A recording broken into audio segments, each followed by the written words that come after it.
자, 오늘 히브리서 11장 말씀 보게 됩니다. 히브리서 11장 먼저 1절부터 해서 6절 말씀까지 우리가 함께 읽고 말씀을 나누겠습니다. 히브리서 11장 1절로 해서 6절 말씀입니다. 말씀을 같이 읽겠습니다. 믿음은 바라는 것들의 실상이요 보지 못하는 것들의 증거니 선진들이 이로써 증거를 얻었느니라. 믿음으로 모든 세계가 하나님의 말씀으로 지어진 줄을 우리가 아나니 보이는 것은 나타난 것으로 말미암아 된 것이 아니라 믿음으로 아벨은 가인보다 더 나은 제사를 하나님께 드림으로 의로운 자라 하시는 증거를 얻었으니 하나님이 그 예물에 대하여 증거하심이라. 저가 죽었으나 그 믿음으로써 오히려 말하느니라. 믿음으로 에녹은 죽음을 보지 않고 옮기웠으니 하나님이 저를 옮기심으로 다시 보이지 아니하니라. 저는 옮기우기 전에 하나님을 기쁘시게 하는 자라 하는 증거를 받았느니라. 믿음이 없이는 기쁘시게 못하나니 하나님께 나아가는 자는 반드시 그가 계신 것과 또한 그가 자기를 찾는 자들에게 상 주시는 이심을 믿어야 할지니라. 아멘. 이제 히브리서 11장을 보는데 우리가 히브리서 11장은 믿음은 이러이러한 것이다 라고 이렇게 믿음이라는 말씀으로 시작을 하고 있음을 보게 됩니다. 사실 그 말씀을 해줍니다. 그래서 11장을 믿음장이다 이렇게도 말씀하기도 하지만 어쨌든 11장은 믿음의 사람들의 본을 여기서 다 증거하고 있다라고 보는 겁니다. 특별히 구약시대의 믿음의 사람들이 어떠한 믿음의 삶을 살았는가라고 하는 그 예들을 보여줍니다. 그 예를 보여주는 이유는 하나입니다. 우리로 그러한 믿음을 본받게 하려고 그렇게 하신 겁니다. 믿음을 본받는다라는 것이 참 중요하죠. 그래서 믿음의 그 선진들의 여러 가지를 우리가 귀히 여기는 겁니다. 사실은 우리가 뭔가를 배운다라고 할 때에는 그런 것이 굉장히 중요한 것 같아요. 배우려는 그런 마음, 나보다 앞선 사람, 나보다 먼저 알고 있는 사람, 이런 사람들을 통해서 예를 들어 학교에서는 선생님을 통해서 배우는 거예요. 그러면은 선생님이 나보다 먼저 안 거죠. 어떤 학식에 대해서. 또 잘 아는 거죠. 그러니 그런 분들을 통해서 우리가 배우는 거죠. 또 가정에서는 자녀는 부모를 통해서 배워야 돼요. 사실 그것이 굉장히 중요합니다. 부모에게 배우질 아니하면은 그 자녀는 사실 배운다는 것이 막혀버립니다. 그래서 다른 어떤 것보다도 부모로부터 배우게 하는, 즉 부모에게 배우려는 마음을 갖게 하는, 사실 이런 것이 교육이죠. 어렸을 때는 자녀들로 하여금 항상 부모를 존중하라는 이유는 부모에게 배우라는 뜻입니다. 그래서 그런 마음이 있어야 배우게 됩니다. 그런데 그렇지 못한 경우에는 아이가 자라면서도 인격이 제대로 형성되지가 않아요. 그래서 가정에서는 다른 어떤 것보다도 부모를 존중하는 법을 가르쳐주고 부모에게 배우는 그런 습관이 들이도록 하는 것이 좋습니다. 자, 그렇다면 신앙은 어떨까요? 예, 신앙에서도 우리가 배워야 될 부분들이 많습니다. 또 우리가 우리의 믿음의 선생으로 여겨야 할 그럴 사람들이 많이 있습니다. 그래서 성경에서는 많은 믿음의 사람들에 대한 이야기를 해줍니다. 지금 여기 우리가 히브리서 11장에서 보지만 사실은 여기뿐만이 아니라 각 서신서를 보더라도 그 서신서에 꼭 믿음의 사람들에 대해서 연구해주고 있습니다. 물론 우리는 구약에서도 얼마든지 믿음의 사람들이 어떻게 역사했는지, 특별히 아브라함 또는 모세, 다윗 이런 사람들을 통해서 우리는 많은 믿음을 보게 되고 또 선지자들을 통한 그런 믿음의 역사들을 또한 보게 되고 합니다. 예수님도 살아계셨을 때에 그 믿음의 모범이 되는 사람들을 꼭 이렇게 증거를 하셨습니다. 예를 들어 연복의 앞에 섰을 때에 많은 사람들이 자랑스럽게 많은 금액을 가지고 연보를 하는데 그 과부는 동전 2개밖에는 연보할 게 없었습니다. 그러나 예수님은 그가 가장 많이 넣었다라고 그렇게 말씀하시죠. 또 어떤 사람, 마리아라고 하는 사람은 예수님이 잡혀서 죽으시기 전에 미리 그의 발에 그 귀한 향유 옥합을 깨트려서 발에 적시고 자기 머리털로 씻기는 그런 일을 했을 때에 예수님은 그에게 그 귀한 행동을 복음이 전파되는 곳마다 다 증거될 것이다 라고 그렇게 말씀을 하셨습니다. 그러니까 많은 믿음의 사람들이 성경에서 증거되고 있습니다. 특별히 어떤 병이나 어떤 어려움이 있는 사람들에게 예수님이 그 어려움을 고쳐주시고 낫게 해주시고 할 때에 이런 말씀을 첨부하십니다. 내 믿음이 너를 구원하였도다. 이렇게. 그래서 이렇게 믿음의 사람들이 성경에는 아주 많이 나옵니다. 그 이유는 우리로 하여금 그것을 본받으라라고 하는 겁니다. 우리는 본받는 마음이 있어야 되고 신앙적으로 얼마든지 우리 앞선 사람들 그런 사람들의 바른 신앙을 우리는 본받는 그런 위치에 있어야 됩니다.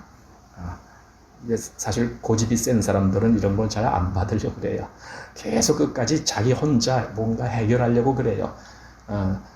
남들은 한 1, 2년에 해결할 걸 10년이 가도록 해결을 못해요. 그 사람들은. 왜냐하면 한번 배우면 될 걸. 우리가 어떤 어려운 걸 이렇게 내 앞에다 딱 이렇게 놓고 이걸 해결해야 되는데 할 때 누가 와서 한마디만 딱 가르쳐줘도 그렇게 하는 거구나 하고 이렇게 배울 때가 있지요. 그러나 그렇지 못할 경우에는 아직 이게 한참 지나가도 이제 여러분들 요즘은 다 스마트폰을 가지고 계시잖아요. 그 스마트폰 하다 보면은 뭔가 잘 안 되고 내가 잘 몰라. 그래서 못하는 경우 요즘은 뭐 스마트폰 있으면 누구나 다 카톡이라는 걸 가지고 뭐 이렇게 주거니 받거니 뭐 하고 여러분들도 다 카톡을 통해서 뭐 이것저것 보기도 하고 유튜브 보고 또 우리 설교도 유튜브로 나가니까 그 유튜브를 통해서 보기도 하고 그러잖아요. 그런데 그 사실은 평소에는 잘 하던 건데 어느 날 보니까 가끔 저한테 이제 자매님들이 전화해갖고 목사님 교회 카톡이 보이질 않아요. 이제 이런 말씀을 하실 때가 있습니다. 이제 교회 거 이렇게 맨날 가는데 아마 뭔가를 잘못 건드리면은 이게 새 파일이 올라갈 때마다 위에 딱딱 이렇게 올라와야 되는데 그렇지 아니할 때가 있습니다. 모르는 겁니다.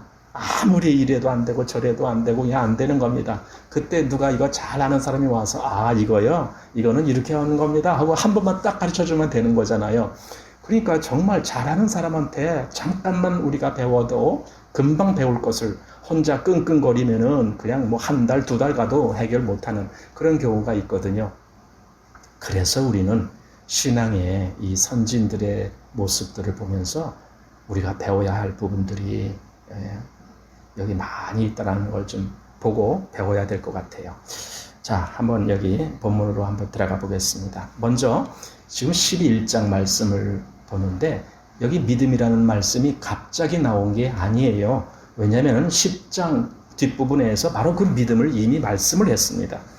10장 32절 이하의 그 믿음의 사람들에 대한 아주 귀한 그런 말씀을 하고 특별히 38절 말씀에는 오직 나의 의인은 믿음으로 말미암아 살리라 이렇게 하박국 써 있는 말씀까지 인용하면서 믿음에 대한 말씀을 했습니다.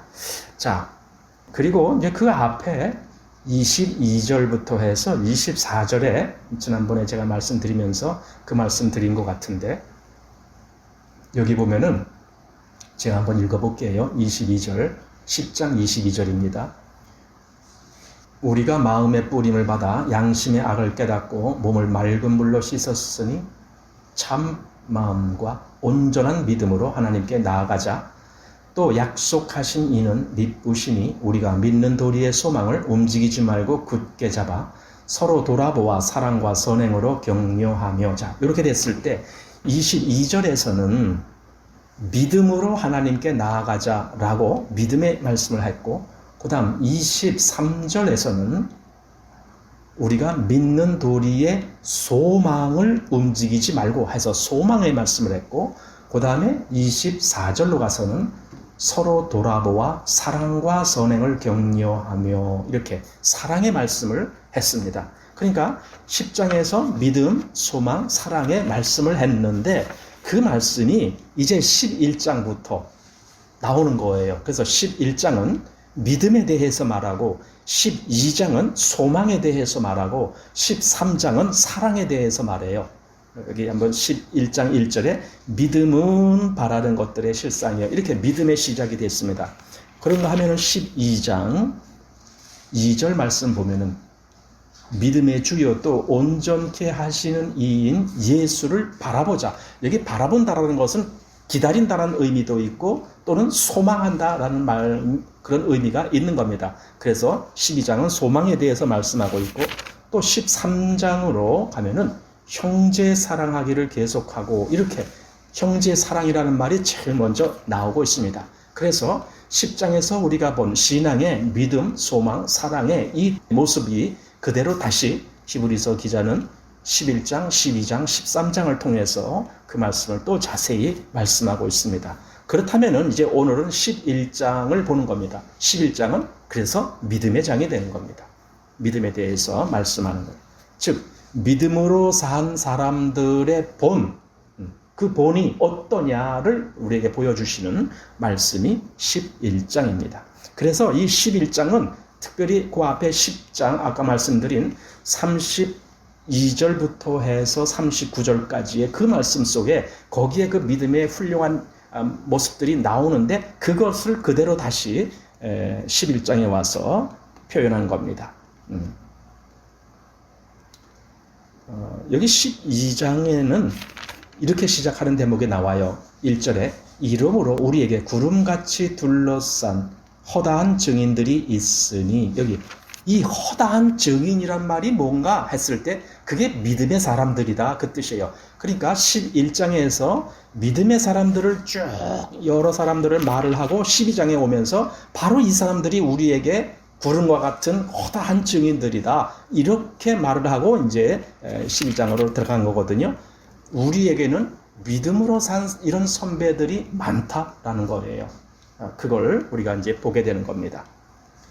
자, 그래서 이제 11장을 보는데 11장 1절에서 3절은 아주 중요한 믿음에 대한 아주 간략하지만 굉장히 분명하고 중요하게 다루는 말씀이 나옵니다. 믿음에 대해서 과연 믿음이란 게 뭐냐라는 것에 대해서 1절부터 3절까지의 그 모습이 나오고 그 다음에 4절부터 해서 7절까지는 이제 홍수 이전 시대의 믿음의 사람들에 대한 모습들이 나와요.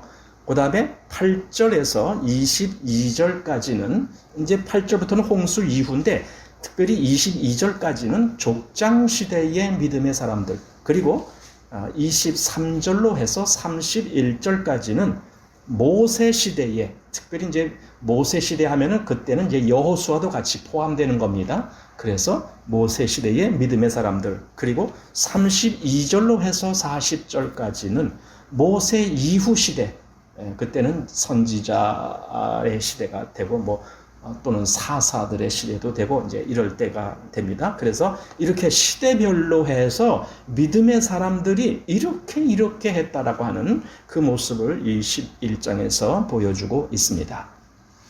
자, 한번 본문 1절 말씀 보겠습니다. 믿음은 바라는 것들의 실상이요 보지 못하는 것들의 증거니 믿음은 바라는 것들의 실상이요 보지 못하는 것들의 증거니 이렇게 말했습니다. 여기 바란다라는 개념이 바로 소망한다라는 의미입니다. 뭔가 바라는 것에 대한 실상이다라는 의미가 있습니다. 사실 이것은 현재 지금 당장 나한테 뭔가 주어졌다라는 개념이 아닙니다. 이것은 미래에 어떤 것이 주어진다라는 것에 대한 확신입니다. 이것이 이제 바란다라는 것입니다. 내가 뭘 바란다 할 때에 그냥 막연하게 바란다라고 하는 것은 일반적으로 세상에서 그것은 희망이라고 말을 하는 겁니다. 너 무슨 희망이 있냐? 난 이렇게 됐으면 좋겠는데요. 근데 사실은 그렇게 될지 안 될지 몰라요. 이럴 때는 희망이라는 말을 씁니다. 그러나 기독교에서는 희망이라는 말을 쓰지는 않습니다. 그 대신 소망이라는 말을 씁니다. 왜냐하면 우리가 바라는 것은 그렇게 될지 안 될지 몰라요. 그런 걸 바라는 게 아니거든요. 우리는 우리가 바라는 것이 확실하다는 걸 믿고 바라고 있어요. 그래서 소망이라고 하는 거예요. 그럼 왜 그렇게 확신을 가지고 바랄 수가 있느냐? 근거가 있기 때문에 그래요. 우리가 바라는 것은 우리가 막연히 원하는 어떤 좋은 미래를 그걸 바라는 것이 아닙니다. 우리가 바라는 것은 하나님의 약속입니다. 약속하신 하나님이 그렇게 이루실 것이다라고 하는 그 믿음을 갖고 있기 때문에 우리는 그걸 아주 확실히 믿는 겁니다. 그래서 믿음은 바라는 것들의 실상이라고 말하는 겁니다. 비록 지금 현재 내 앞에 주어진 것이 아니지만은 어쩌면은 먼 후일에 이루어질 일이지만은 마치 지금 내 앞에 있는 것처럼 그렇게 바라보는 거예요. 이게 실상이에요. 그러니까 실제적인 형상은 없지만 마치 있는 것처럼 내 앞에 지금 주어진 것처럼 그렇게 생각하는 겁니다. 이것이 믿음이라고 하는 거예요. 믿음이 바로 그런 거구나.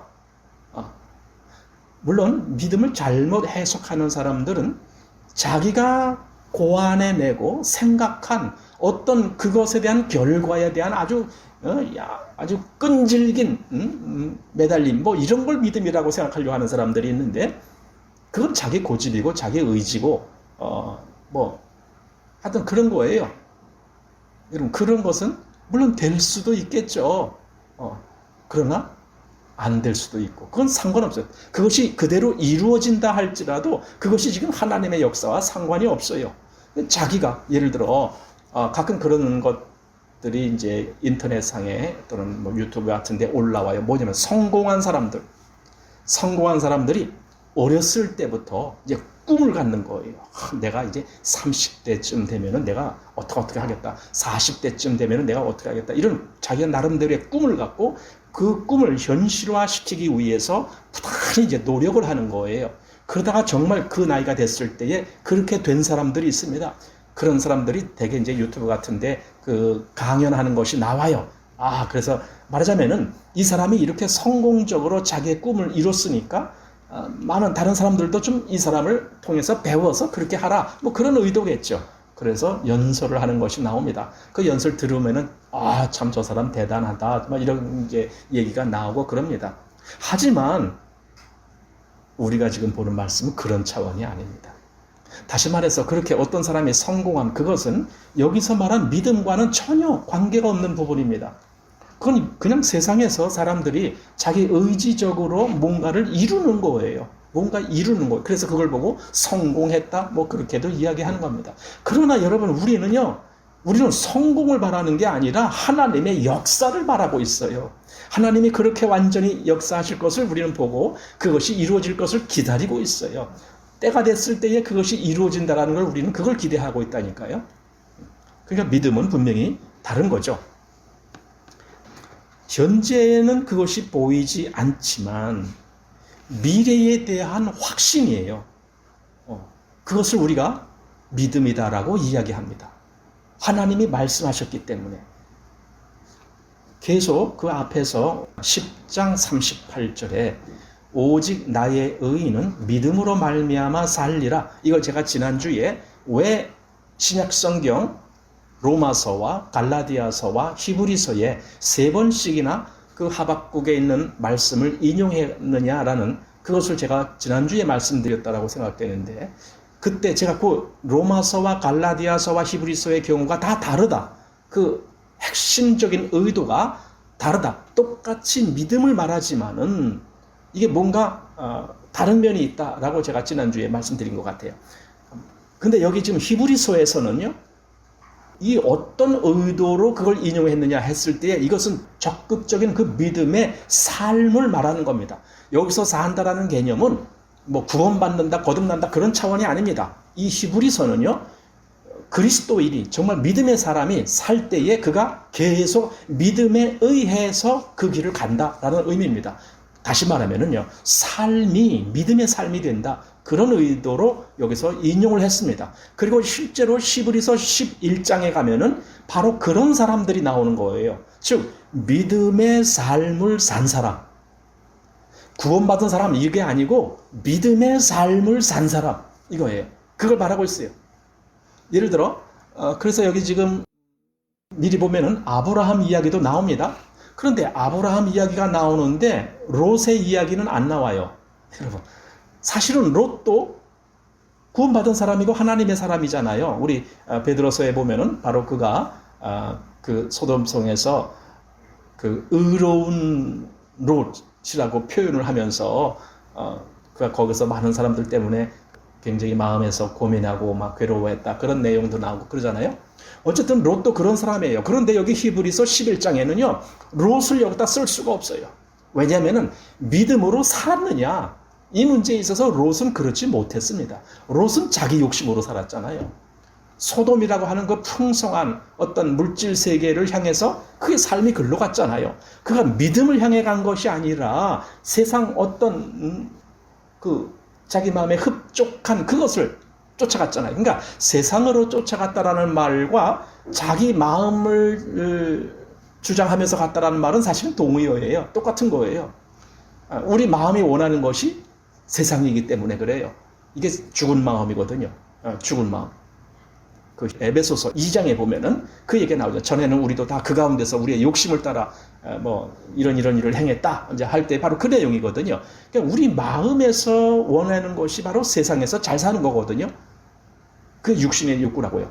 그러니까 롯은 그렇게 산 사람이에요. 물론 그도 하나님의 사람이다라고 호칭은 들었지만 그의 삶은 믿음의 삶이 아니었다라는 거예요. 그래서 여기 히브리서에서는 그런 사람은 기록 안 돼요. 여기 히브리서는 정말 믿음으로 산 사람, 그 하나님의 사람일 뿐더러 실제적으로 그 삶이 믿음으로 사라진 사람, 그 사람들을 기록하는 것이 히브리서 11장입니다. 그래서 여기 지금 1절부터 믿음은 바라는 것들의 실상이요 보지 못하는 것들의 증거니, 이렇게 말합니다. 보지 못하는, 안 보이는, 어쩌면 이것은 그 어떤 영적인 세계를 말하는 것일 수도 있고, 또는 지금 현실이 아닌 먼 미래에 대한 그런 이야기를 말씀한다라고도 볼 수 있습니다. 다 그것이 어차피 보지 못하는 것들이니까. 그런데 그 보지 못하는 것들에 대한 증거예요. 이게 믿음이에요. 증거라는 것은요, 그것이 실제가 된 것처럼 나타난다는 뜻이에요. 그런 거 있어요. 나에게 지금 아무것도 없지만, 예를 들어 돈이 하나도 없다. 그런데 내일 돈이 생길 길이 있어. 확실히 내가 믿는 것이야. 거기서 한 1억 원이 나한테 주어질 수가 있어. 근데 오늘까지는 내가 돈이 한 푼도 없어. 그러면은 내가 어떻게 살까? 오늘까지 그냥 쫄쫄 굶고 살까? 아니죠. 얼마든지 내가 내일은 내 수중에 돈이 들어오니까 그 이전에는 내가 얼마든지 돈이 실제적으로는 없지만은 있는 것처럼 다 살 수 있어요. 다른 사람에게 꿀 수도 있고, 뭐 빌릴 수도 있고, 외상으로 뭘 할 수도 있고, 다 할 수 있어요. 걱정 마. 내가 내일은 나한테 돈이 오니까 내가 갚아줄게 하면서 얼마든지 할 수가 있어요. 그러니까 뭔가 미래에 대한 확증이 있으면요, 오늘 내가 살아가는 삶도 그 확증을 바라보고 산다 이거예요. 그것이 실제로 나한테 이루어진다라고 그렇게 믿고 사는 거죠. 이게 보지 못하는 것들의 증거라는 거예요. 자, 그래서 한번 우리 고린도 후서를 보십시오. 고린도 후서 4장 16절 말씀 보시기 바랍니다. 어떻게 여기서 말씀하고 있는가? 고린도 후서 4장 16절.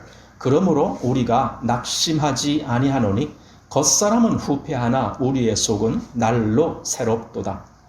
우리의 잠시 받는 환난에 경한 것이 지극히 크고 영원한 영광에 중한 것을 우리에게 이루게 함이니, 그리고 보십시오.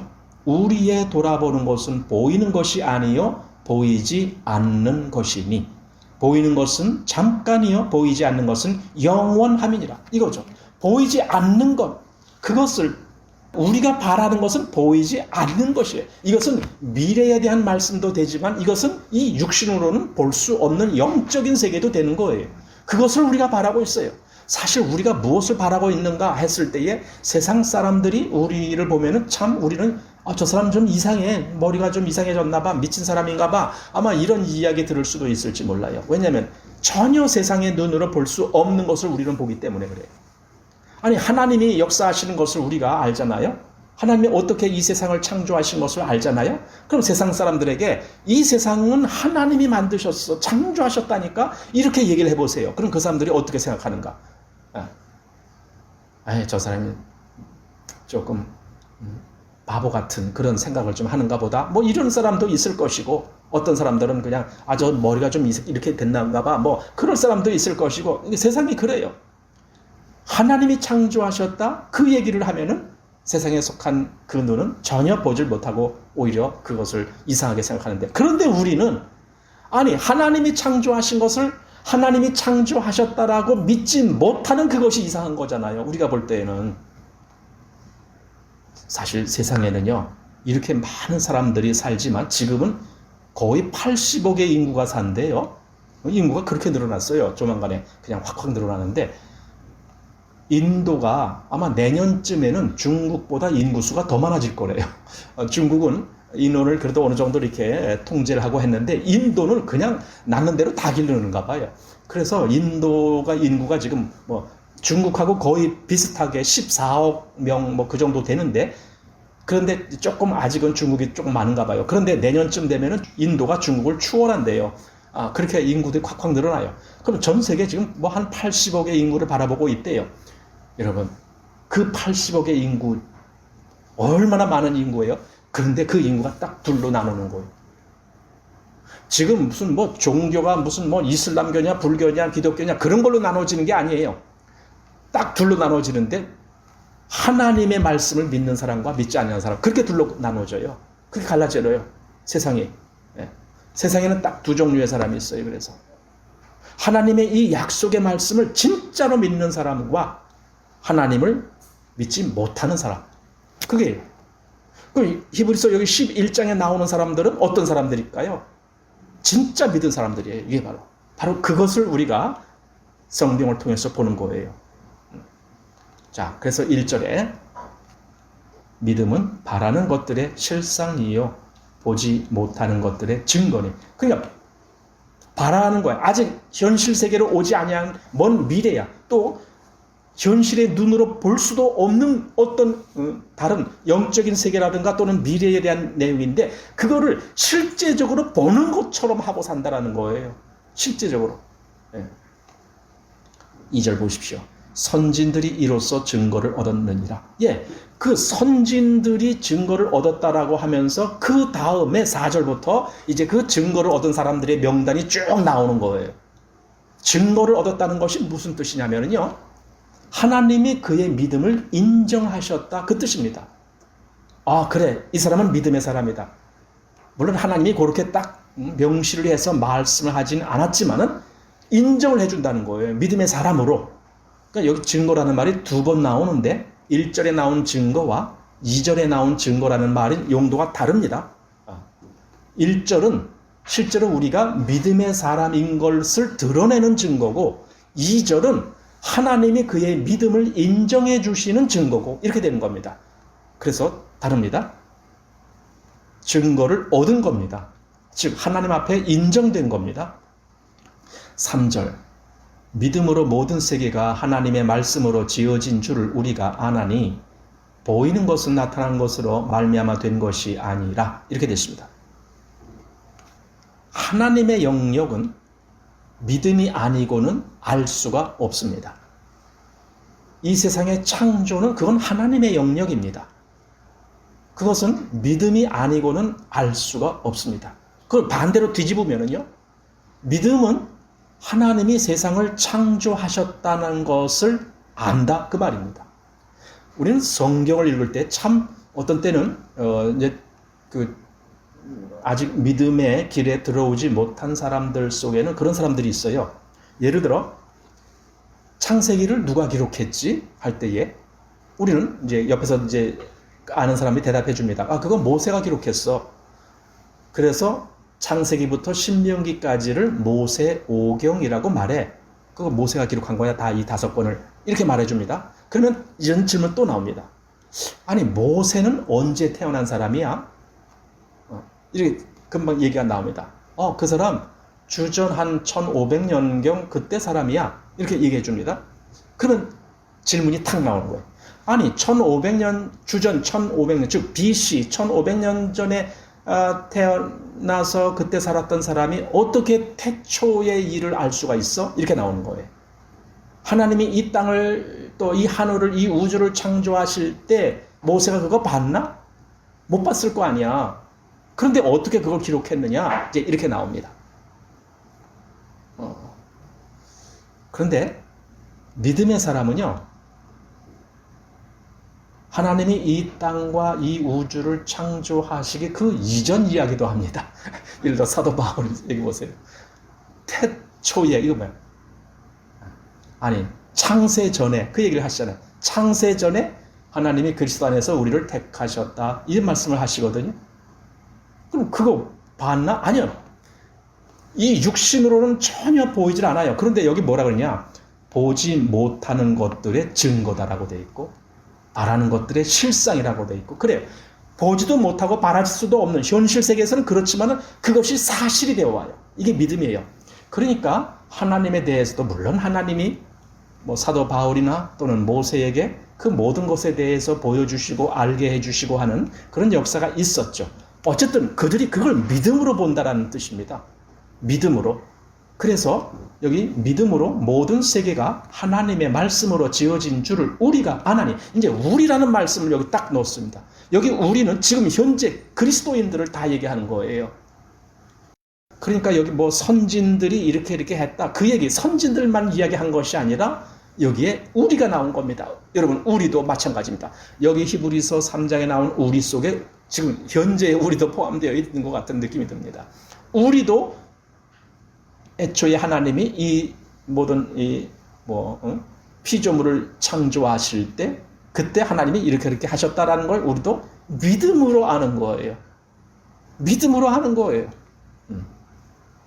그래서 믿음의 사람은 믿음의 사람에게만 즉 믿음의 사람은 믿음의 사람하고만 대화가 가능해요. 믿음의 사람은 믿음이 없는 사람과는 대화 자체가 불가능해요. 물론 일상 이야기는 하죠. 저희가 말한 대화라는 것은 마음의 대화를 이야기하는 거예요. 마음속에 있는 대화를 누구랑 할 수가 있느냐? 믿음이 있는 사람하고만 가능합니다. 왜냐하면 믿음이 없는 사람하고는요 생각 차이가 너무 커. 너무 커. 간혹 어떤 사람들은 믿음이 있다라고 하면서 전혀 믿음이 없는 사람하고 아주 잘 어울리는 사람이 있다라면 그거 좀 다시 한번 생각해 봐야 돼요. 믿음의 사람은 그럴 수가 없어요. 물론 뭐 업무적인 면이라든가 뭐 이런 거 다 할 수 있어요. 다. 업무적으로 거래를 해야 된다거나 뭐 다 할 수 있어요. 그런데 마음속에 어떤 본질적인 문제를 이야기할 때에는 믿음이 없는 사람하고는 대화 자체가 불가능해요.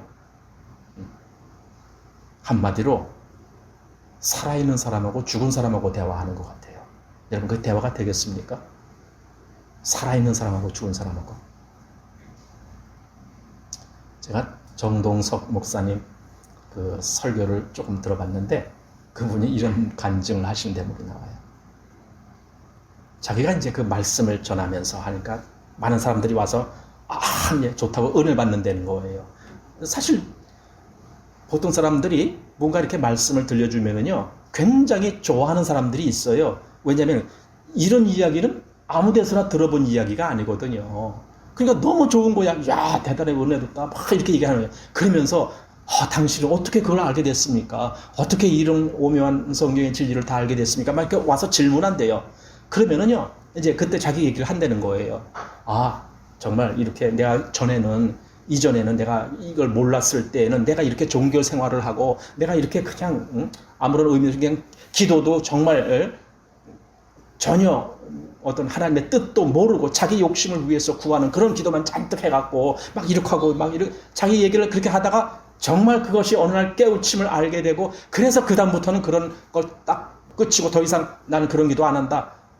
가끔 그분 그러거든요. 그 전에 자기가 그렇게 기도하고 뭐 산기도도 하고 뭐 금식기도도 하고 작정기도 하고 뭐 다 했는데 그때 하나님이 안 들어주신 것이 얼마나 감사한지 그 얘기도 하거든요.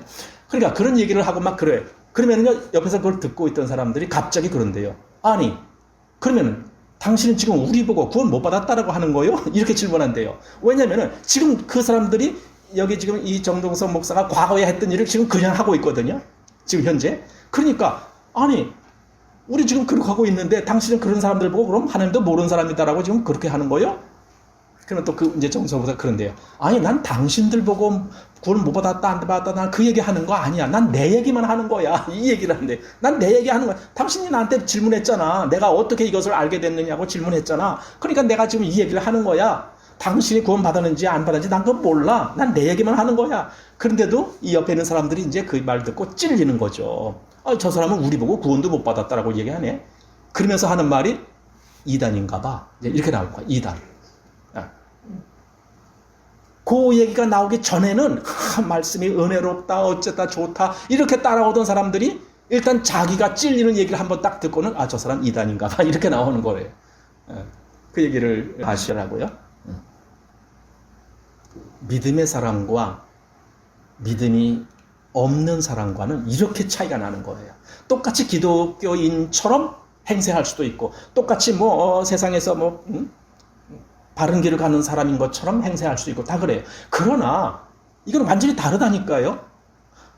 여러분은 이렇게 남의 설교를 들을 때 다른 목사님들 설교를 들을 때 보면은요. 물론 정확히는 우리가 알 수는 없겠지만은 대충 우리는 저런 설교 또는 이런 설교 이렇게 많은 설교를 들어요. 했을 때 우리가 구별을 하잖아요. 어떤 설교 한 5분 듣다가 더 이상 못 듣겠어. 이런 설교도 있어요. 왜냐면 설교가 아닌 거지. 그냥 어떤 사람이 그냥 자기 속에 자기가 생각하는 기독교, 자기가 생각하는 하나님, 자기가 생각하는 성경 말씀 그걸 잔뜩 이렇게 쏟아놓는 거 더 이상 들을 수가 없어요. 그러나 어떤 믿음의 사람이 설교를 할 때는 한 5분만 들어도 그래 이분이 지금 바른 말씀을 전하고 있구나. 금방 이게 납득이 가잖아요. 우리 안에는 그런 분별할 수 있는 영이 들어와 있죠. 사실 이게 빛입니다. 왜냐하면 빛이 들어오기 전에는 혼돈의 세계였잖아요. 창세기에 보면은 땅이 혼돈하고 공허하며 흑암이 깊음 위에 있고 바로 이 상태에서 하나님이 빛이 있으라. 그랬더니 빛이 쫙 비추면서 빛이 오는과 동시에 어떤 일이 일어나느냐? 빛과 어둠이 나눠지는 거예요. 구별이 되는 겁니다. 그럼 지금 우리 마음에 빛이 왔다면 우리가 그 구별을 하고 분별을 하는 겁니다.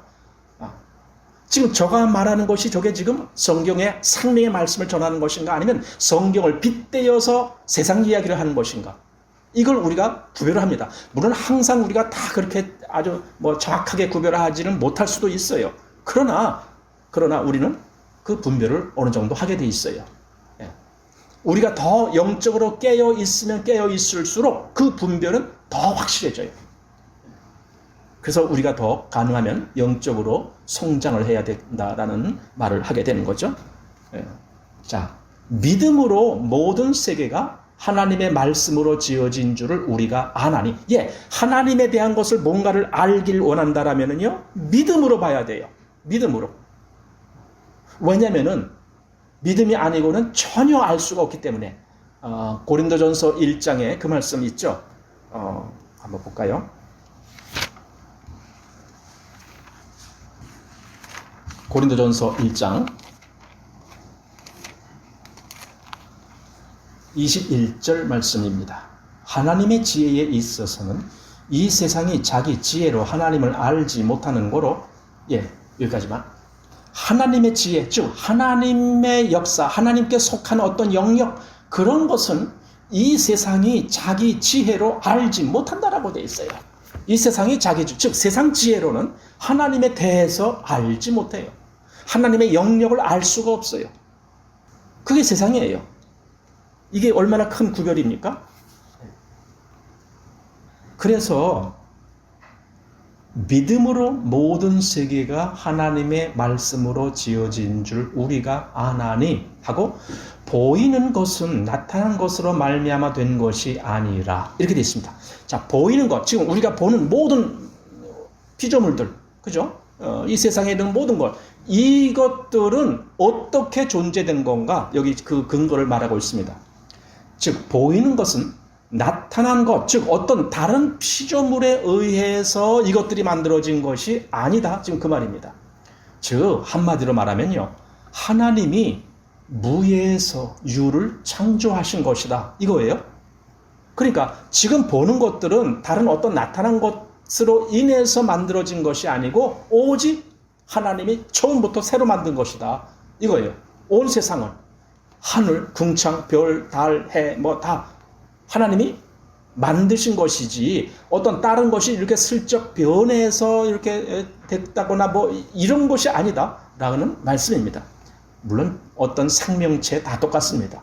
생명체들도 다 만드신 것이지 어떤 피조물이 변해서 그렇게 된 것이다 라는 말이 아닙니다. 그래서 진화론은 하나님 말씀과는 완전히 반대다 그 말입니다. 진화론은 처음에 하나부터 시작해서 그 하나가 또 둘이 되고 둘이 넷이 되고 자꾸만 또 나오고 그래서 지금 이 지구상에 수백만의 그 생명체들이 다 그렇게 해서 존재한 것이다 이렇게 이야기합니다. 그건 진화론입니다. 우리가 그 사람들 보고 틀렸다 맞았다 말할 필요가 없습니다. 우리는 그냥 하나님만 말하면 돼요. 틀렸는지 안 틀렸는지는 그건 그 사람들이 알아서 판단하라 그리고 우리가 야 니들은 진화론 믿느냐 니들 틀렸어 그런 말 할 필요가 없다니까요. 그런 말 하면은 괜히 싸움만 일어난다니까요. 그냥 그래 너 그거 믿느냐 그래 알았어 하지만 나는 이걸 알아 하고 나는 그냥 하나님 이야기만 하면 돼요. 자, 믿음으로 모든 세계가 하나님의 말씀으로 지어진 줄을 우리가 아나니 보이는 것은 나타난 것으로 말미암아 된 것이 아니라 그죠? 나타난 것으로 된 것이 아니다. 즉 새로 창조하신 것이다. 하나님이 이 모든 것을 다 창조하신 것이다. 이렇게 말씀합니다. 자, 그렇게 하고 이제 4절부터 40절까지가 실제적으로 믿음의 사람들을 말씀하는 겁니다. 믿음의 사람들, 어떤 사람들 이렇게 나왔습니다. 근데 여기에 이제 처음에 아담이나 하와 이야기는 안 나옵니다. 아담과 하와가 안 나옵니다. 그건 두 가지를 이유로 이제 설명을 하는데 하나는 아담과 하와는 실제적으로 하나님과 같이 그 에덴 동산에서 서로 마주보고 대화를 했던 존재입니다.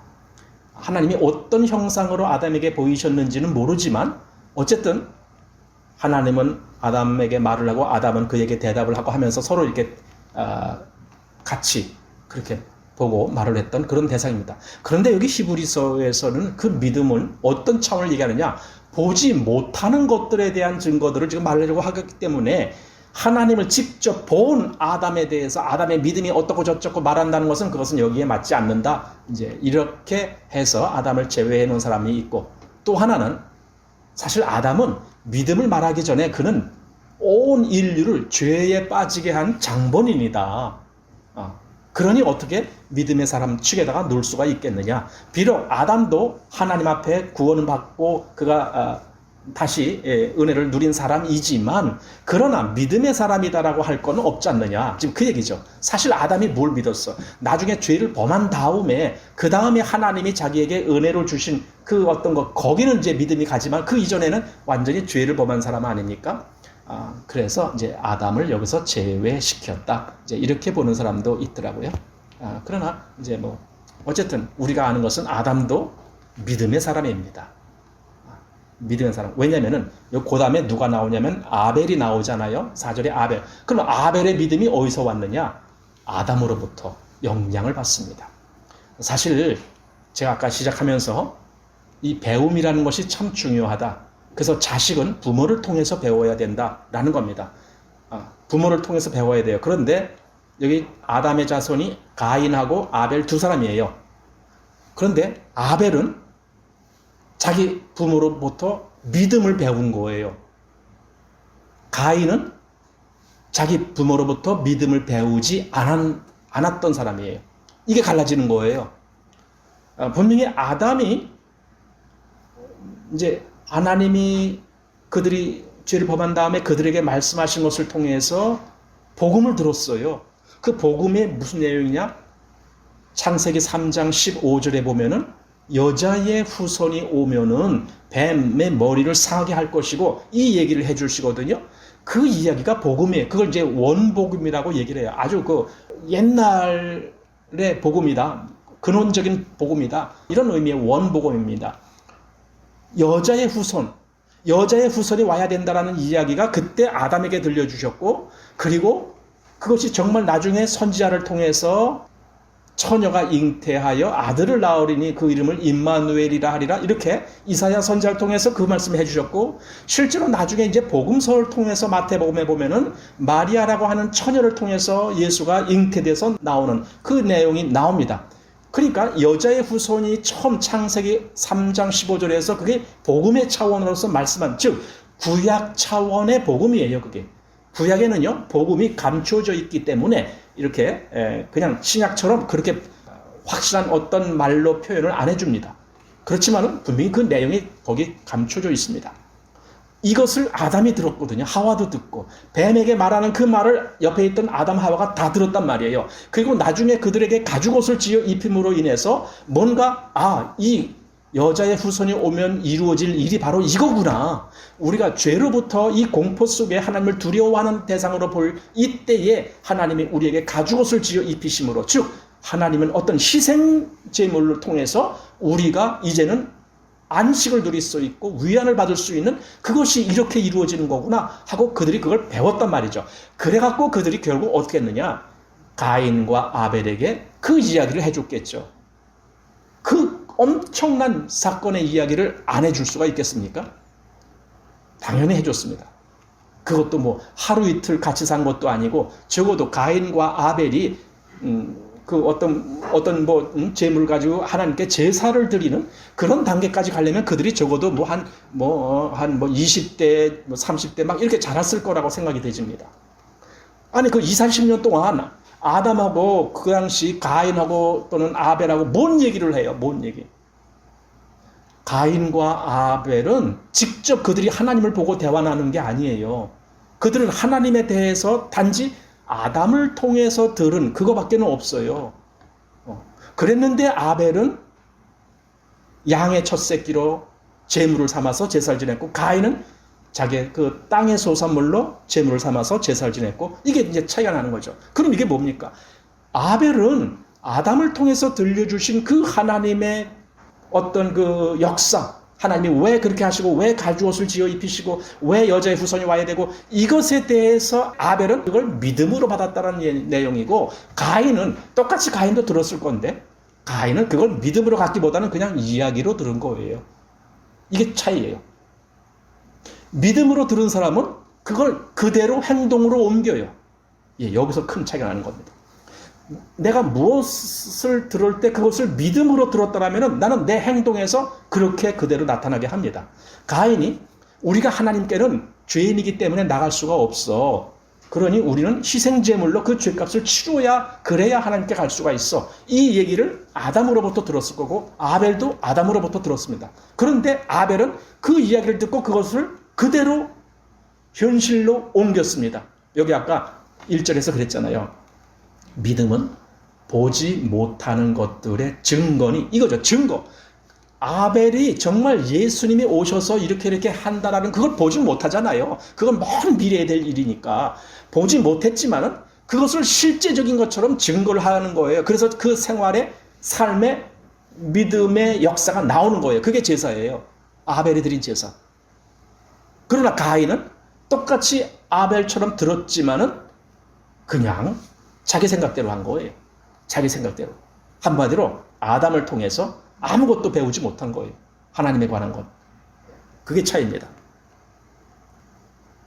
자, 그래서 이 본문, 믿음으로 아벨은 가인보다 더 나은 제사를 하나님께 드림으로 의로운 자라 하시는 증거를 얻었으니, 여기 증거를 얻었다. 그것이 아까 2절에서 선진들이 이로써 증거를 얻었느니라, 요거와 똑같은 차원의 증거입니다. 즉, 그래, 너가 옳다, 너가 믿음의 사람이다, 이런 증거를 받았다는 겁니다. 왜냐하면 여기 의롭다함을 얻었다 그랬으니까. 의로운 자라 하시는 증거를 얻었으니 하나님이 그 예물에 대하여 증거하심이라. 저가 죽었으나 그 믿음으로써 오히려 말하느니라. 자, 아벨과 가인의 두 사람의 경우를 놓고 봅시다. 가인이 아벨을 쳐 죽였습니다. 아벨이 그때 죽을 때 몇 살이었는지 모르겠습니다. 예를 들어 한 20살이라고 가정해 봅시다. 가인과 아벨이 20살인데 가인이 아벨을 쳐 죽였습니다. 아벨은 젊은 나이에 죽었습니다. 가인은 그 후에 아주 뭐 몇 살까지 살았는지 모르겠지만 하여튼 후손들도 많은 걸 봐서는 아주 오래 수명 다 산 것 같아요. 누가 더 복받은 사람입니까? 장수하면은 복받은 겁니까? 우린 보통 세상에서 뭐 돈 많이 벌면 복받은 겁니까? 그 사람은 가인하고 아벨을 비교해보면 압니다. 누가 더 복받은 사람인지. 하나님께 인정받은 사람이 복받은 것. 지금 아벨이 더 나은 제사를 드림으로 의로운 자라 하시는 증거를 얻었어요. 하나님으로부터의 증거를 얻었다는 거예요. 아벨이. 바로 이 사람이 하나님의 사람이고, 이 사람이 의미가 있는 사람이고, 이 사람이 생명의 길을 걷는 사람이고, 가인은 그냥 세상에서는 오래 살고 뭐 자손 대대 많이 보고 뭐 부자도 되고 뭐 다 했지만은 그 사람은 저주받은 사람의 대명사입니다. 지금도 이 기준은 바뀌지 않습니다. 지금도. 그냥 세상에서 내가 어떻게 하면 성공할까? 거기에만 집중하지 마십시오. 물론 우리는 세상에서 부지런히 삽니다. 부지런히 살면은 하나님은 우리에게 얼마든지 세상에서도 충분히 살 만큼 어떤 물질도 주시고 어떤 기회도 주시고, 기회라는 걸 참 중요합니다. 열심히 내가 미리 준비를 하고 공부도 하고 뭐 한 사람에게 하나님이 기회를 주셔요. 그런 사람에게. 그래서 공부도 열심히 해야 되는 거예요. 열심히 하면은 그거 뭐 세상 거잖아. 아니에요. 그런 걸 통해서도 하나님께 얼마든지 영광 돌릴 수 있는 길이 열리거든요. 다만 그 마음의 중심이 어디 있느냐가 문제죠. 그러니까 여기 가인과 아벨 이 두 사람 비교할 때에 누가 정말 하나님한테 인정받았냐? 가인이 아니라 아벨입니다. 아벨이 의롭다는 증거를 얻었다. 더 나은 제사를, 더 나은 제사, 가인과 비교가 되는 거죠. 가인은 땅의 제물로 제사를 지낸 그 가인의 제사보다 아벨의 제사가 더 나은 제사였다. 이겁니다. 그래서 이게 믿음으로써 오히려 말하느니라. 믿음이 말을 한대요. 사실은 믿음이 말하는 건 아니죠. 믿음으로써 말하는 거야. 믿음으로써 말한다는 것은 하나님은 그 믿음을 보신다는 거예요. 그래서 그가 비록 아벨이 뭐 하나님 어쩌고 말 안 했어도 그 믿음은 하나님을 향해서 말한 것 같이 그렇게 하나님이 이미 보시고 계시다. 심지어는 아벨이 죽은 다음에도 그 피가 땅에서 내게 호소한다. 이런 말씀을 하시잖아요. 아벨의 그 죽은 후에 흘린 피가 있잖아요. 그게 땅에 지금 다 흘렸어요. 그런데 하나님은 그 피가 땅에서 내게 호소한다. 이 말을 하는 것은 그 피에 대한 의미를 하나님이 보신다라는 거죠. 그러니까 말이라는 것은 꼭 우리가 소리를 내어 하나님께 말을 하는 것, 그것만이 말이 아니라 저 사람이 지금 얼마나 가치 있는 그러한 마음, 그러한 믿음을 갖고 있느냐. 그러면 하나님이 그걸 다 보시는 거예요. 여러분, 우리가 바른 믿음을 갖고 있으면 하나님이 날 보셔요. 날 알아보신다니까요. 내가 세상에서는 형편없이 아벨과 같이 그렇게 죽음을 당했어. 그래도 하나님이 날 보시는 거예요. 날 보신다는 것은 나를 가치 있게 세워주신다는 뜻이에요. 하나님은 괜히 쓰레기를 보시지 않거든요. 자, 그 다음 5절. 믿음으로 에녹은 죽음을 보지 않고 옮기웠으니 하나님이 저를 옮기심으로 다시 보이지 아니하니라. 저는 옮기우기 전에 하나님을 기쁘시게 하는 자라 하는 증거를 받았느니라. 이제 에녹, 창세기 5장에 보면은 에녹에 대한 내용이 나옵니다. 여기 핵심적인 것은 에녹은 하나님을 기쁘시게 하는 자라는 증거를 받았다. 아까 아벨은요, 가인보다 더 나은 제사를 하나님께 드림으로 의로운 자라 하시는 증거를 얻었어요. 하나님이 그래 아벨아 네가 의롭다 이런 증거를 얻었다는 거고, 그 다음에 지금 여기 에녹은 무슨 증거예요? 하나님을 기쁘시게 하는 자라 하는 증거를 받았는 자. 이게 증거를 받았다는 거예요. 이게 다 아까 말씀한 우리가 그 2절에서 선진들이 이로써 증거를 얻었느니라, 바로 그걸 얘기하는 거예요. 에녹도 하나님을 기쁘시게 하는 자라는 증거를 얻었다는 거예요. 근데 여기 무엇으로 기쁘게 했는지 여기 말하지 않아요. 창세기에도 보면 그 내용은 없어요. 그냥 하나님과 동행했다, 그 얘기만 나와요. 근데 하나님을 기쁘시게 한 거라는 거예요, 여기는. 그럼 뭐가 하나님을 기쁘시게 했을까? 했을 때 그 다음 절이 그 나오는 거예요. 6절. 믿음이 없이는 기쁘시게 못하나니. 그러면은 뭐 보세요. 그 앞에 에녹이 하나님을 기쁘시게 하는 자라는 증거를 받았느니라 이렇게 됐잖아요. 그러면은 6절에서 믿음이 없이는 기쁘시게 못하나니 한 걸로 봐서 즉각 답이 나오죠. 에녹은 믿음의 사람이었다. 이게 즉각 답이 나오는 거예요. 믿음의 사람, 하나님이 기뻐하시는 믿음의 사람이었다. 이게 에녹이다. 이거죠. 그래서 하나님과 동행. 여러분, 동행한다는 것이 뭔 줄 아세요? 믿음으로 산다는 거예요. 동행, 하나님 어디 계셔서 여기 와서 나장 팔짱 끼고 이렇게 동행이 아니에요. 그게 아니라 하나님의 모든 것을 믿음으로 사는 사람은 지금 하나님과 동행하고 있는 거예요. 이 에녹처럼. 그리고 그는 하나님을 기쁘시게 하는 사람입니다. 이 히브리서 11장은 믿음을 말하고 있습니다. 그것이 바로 하나님을 기쁘시게 하는 것이고 그것이 바로 하나님과 동행하는 것입니다. 예. 자, 그 다음에 아까 그 6절 앞에는 읽었죠. 믿음이 없이는 기쁘시게 못하나니 하면서 하나님께 나아가는 자는 반드시 그가 계신 것과 또한 그가 자기를 찾는 자들에게 상 주시는 이심을 믿어야 할지니라. 하나님께 나가는 자들은 이걸 믿으라. 여기 그런데 뭐라고요? 처음에 하나님께 나가는 자는 반드시 그가 계신 것. 여기 아니 하나님의 존재 자체 그 말이 아닙니다. 이거는 왜냐하면 이 당시에 이 신이라는 개념은 여러 신, 심지어 우상도 신이라고 그들은 생각하니까 그런 많은 신 가운데 그런 걸 생각하지 말고 하나님이 계셔. 그 얘기예요, 지금. 하나님이 진짜 신이야. 하나님이 계셔. 그걸 믿으라. 지금 이 얘기입니다. 단지 하나님의 존재에 대한 개념이 아닙니다. 신 중에 그 많은 신들은 다 아니야. 진짜 하나님이 계신 거야. 이것을 믿어라. 그리고 그 다음에 그가 계신 것과 또한 그가 자기를 찾는 자들에게 상 주시는 이심을 믿어야 할지니. 여러분, 상 주시는다는 것도 믿으라는 거예요. 그것도 믿어야 한다는 거예요. 아니, 하나님 나 상 안 주셔도 돼요. 자, 저는 뭐 그런 거 바라지도 않아요. 아니, 저는 그냥 이렇게 여기서 하나님 믿고 살다가 뭐 내가 죽어서 하나님께 가면 그걸로 저는 만족합니다. 저에게 뭐 상 주시려고 하지 마세요. 여러분, 그건 겸손이 아니에요. 그건 하나님의 뜻을 저버리는 거예요. 하나님은 기뻐하시는데 뭘 기뻐하시느냐? 내게 상 주시는 것을 기뻐하셔요. 여러분, 우리는 하나님이 기뻐하시는 일이 이루어지도록 해야 되는 거거든요. 그러니까 상 주심에 대해서 사실 믿음은 여기 지금 6절 말씀이 두 가지인 거예요. 하나는 정말 하나님이 계신 그거. 그다음에 두 번째는 하나님을 찾는 자들에게 상 주시는 하나님이다라고 하는 이거. 그런데 이 상 주시는 내용에 대해서 앞부분에서 우리가 많이 봤거든요. 한번 여기 10장 35절 말씀을 보십시오. 그러므로 너의 담대함을 버리지 말라. 이것이 큰 상을 얻느니라. 너희에게 인내가 필요하면 너희가 하나님의 뜻을 행한 후에 약속을 받기 위함이라. 그러니까 35절에는 큰 상을 얻느니라 하고 36절에는 약속을 받기, 즉 약속이 응해지는 그것을 받는다라고 이렇게 말해주고 있습니다. 이게 상입니다. 하나님이 주시는 응답, 보응 다 상입니다. 최후에 우리에게 그 하늘의 아름다운 처소로 인도해 주실 것, 이것도 다 상입니다. 이 땅에서 현재 살면서도 나를 얼마나 아름다운 길로 인도하시는지 그것도 상입니다. 우리는 하나님이 정말 나를 그렇게 해주시는 분이구나. 나를 정말 인도하시는 하나님이구나. 그냥 하나님 따로 나 따로 나 여기서 그냥 나 혼자 믿음 생활 하다가 이 다음에 죽으면 하나님이 날 천국으로 데려가시겠지. 이렇게 사는 사람은 하나님을 기쁘시게 하는 게 아니에요.